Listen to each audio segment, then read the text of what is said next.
Vitava kwa nao rumikikitia kwa tahura kuwa mulu areti manduza tareti pitava tisita pangafudi Timengarati fati paisa ukitali lahia timipuli Mipulana shiri Mitalia Zakubura uvali kwene marareti fuku Vitava kwa nao rumikikitia kwa tahura kuwa mungu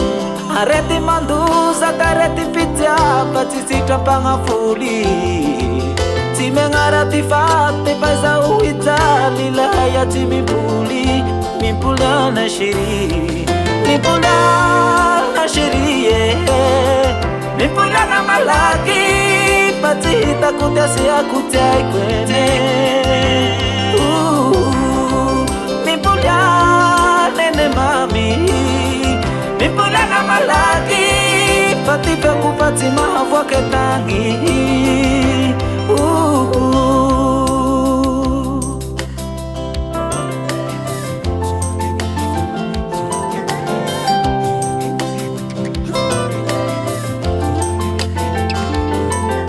Nangin nung aluat sa buwa huwene mami letau ko'y tuange Titika sa migasi pa ye puti sa humain terule mi papisuange Nangin nung aluat sa buwa huwene mami letau ko'y tuange Titika sisiha papasamyana dwaza rule mi papisuange Mipulana shiri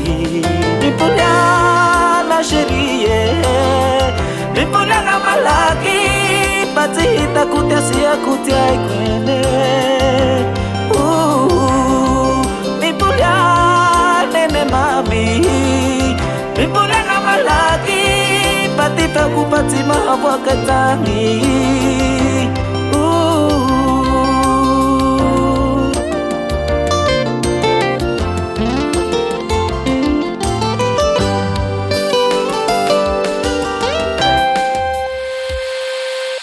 Mipulana shiri Mipulana malaki Patita kutasia kutai kwene Mipulana ne mami Mipulana malaki Patita kupati mahavwa ketangi Desaki noveni nandawa